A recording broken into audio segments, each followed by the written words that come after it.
Well, when you talk about Indiana State, and it's a great school. Uh, all schools are great schools. Um, Kids need to find where they fit, and some can go to IU, some go to Indiana State, some go to Oklahoma City College University, where I taught, where I went also and attended. So, but getting back to Indiana State and where they were in the mix, uh, before Larry Bird, not much. After Larry Bird, not much. Okay.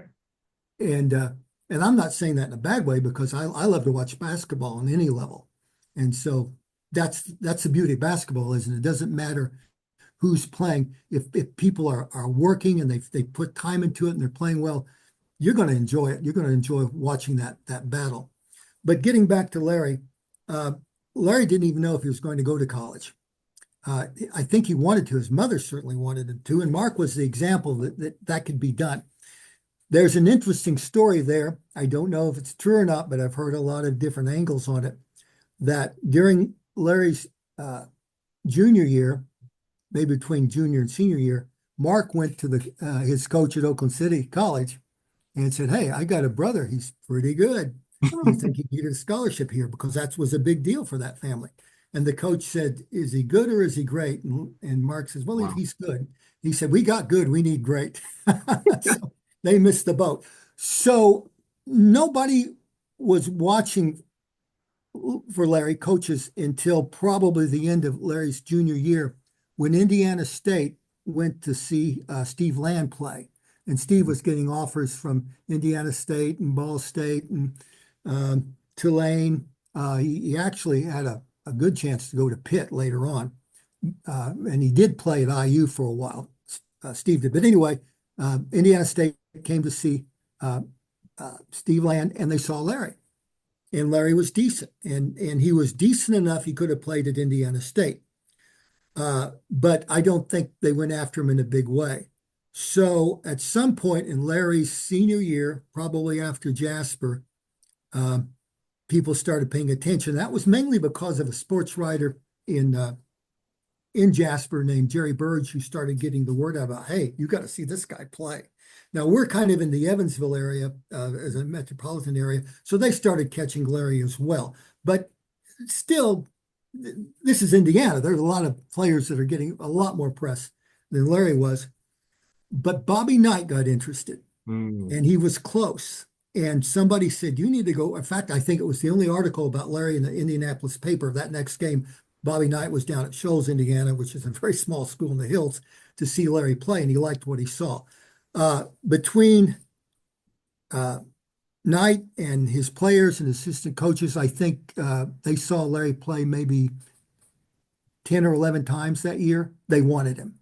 Yep. And every time Bob Knight saw him or he got information from him, he just saw something else he liked. I think he told Quinn Buckner, says he's got the best set of high school hands I've seen this year.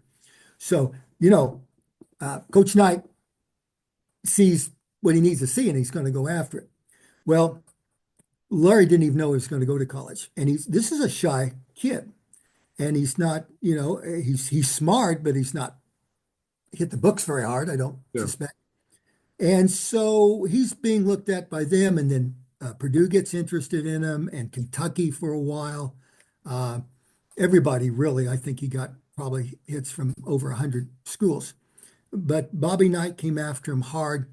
And Larry said later, he said, Indiana State was the place that I thought I wanted to go if I was going to go somewhere. Mm. But he wasn't even sure if he's even going to go. And that was a good choice for him. He could not have made it at IU, I don't believe. He didn't have the things he needed to be able to go there. And I looked at a lot of colleges myself. My had kids, you want them to find that fit. And I could have told you IU wasn't going to be the fit. It might have been if Knight had paid more attention to Larry, but that just wasn't the way Knight did it. And let's talk about that for a moment. Larry needed a Jim Jones to care about him and to check on him. As tough as Jim Jones was, he was checking on Larry all the time Yeah. Yeah. and making sure he was doing what he needed to be doing. Uh, uh, Gary Holland was the same way. So he always needed that kind of father figure to help him. And he goes up to IU and that's the big campus. And he ended up rooming with Jim Wiseman, who was a fairly wealthy family out of Chicago. And Larry, in his book Drive, talks about how few clothes he had. I think all he had was a few pair of jeans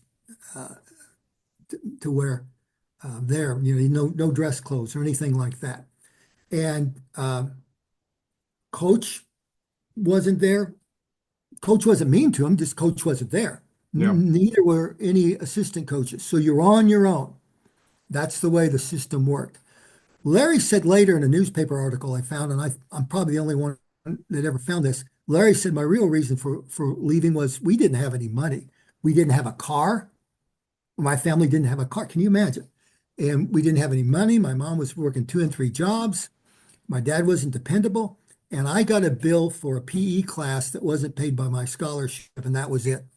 That was it. I didn't have the money, and they weren't going to give me the money. And I thought, okay.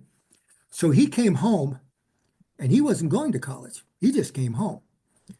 And he ended up coming home, and his mom and dad had gone to Oakland City to see Mark play. So Larry went with a friend of his, and when the mom saw him walk in the room, he didn't tell anybody he was leaving. She didn't talk to him for like 3 months. She was so angry that he'd quit school.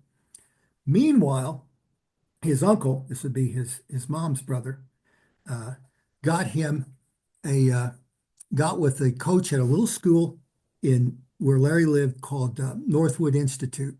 It had been a 4-year school. Oakland City played against them, and then it became a 2-year school. So it was a community college at that point. And Larry started playing there. Well, he didn't play there. He went to all the practices he was going to play there, and then he quit. He just quit right before the first game. Coach didn't know where he was at. The mom called the coach. Coach said, I don't know, because she was looking for him. He went out and got his own job. He decided, hey, I don't want to do this. I'm not ready. I don't know if I'm going to go to college or not, but I'm going to work and make some money and help my mom out. So he bought his first car, and he was very happy doing that. He worked for the city of French Lick. But let's think about that for a minute. He couldn't make it at probably arguably the best college program in the nation, Yep. and he couldn't make it at arguably the smallest. He couldn't make it on either end. No coach was going to be looking at him now. You know what I'm saying? Yeah. Because that just evaporated. Who's going to take a chance on that? Maybe another community college, which they did start looking at him a little bit later.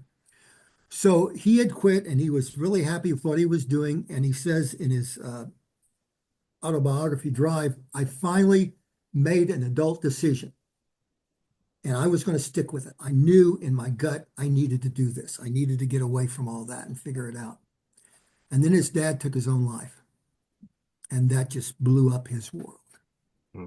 And he says in his autobiography, he said, he said, I don't know what happened the next 2 months of my life. I was just devastated. But in that time, we have another guy that comes into Larry Bird's life. And again, I really believe that if this coach, football coach, Chuck Aker, hadn't come to Larry and said, Larry, you need to put a basketball in your hand. I'm playing for this AAU team. We're playing for the state championship. I'll take you there. Come, I'll drive you there, and we'll get you started with basketball again. And he did, and they won the AAU championship. And that still didn't put him on the radar with Indiana State, though. And that's something that gets lost in all the tellings that I found another angle to. It was when they played. So every year, the Indiana All-Star team to get ready to play the Kentucky All-Stars would play the AAU champ. So all these great All-Star players played against Larry's team, and Larry was the leading scorer. And the Indiana assistant coach, Bill Hodges, was there and said, oh, there's Larry Bird. How about that? He wasn't there to see Larry, but he stayed and talked to Larry, and that's how Larry kind of got back into Indiana State, which is where he said later he wanted to go. And it was a great fit for him. There's a bunch of his classmates there. Tony Clark, who he played with, he roomed with him, and Danny King he played with. And they were really smart. I think Terre Haute and Indiana State just found a place for Mark, and it was a good deal. If you enjoyed that clip, make sure you head over to www.bookupapp.com to download our app so you can connect with your favorite bookish content creators, start conversations, and start your own book club.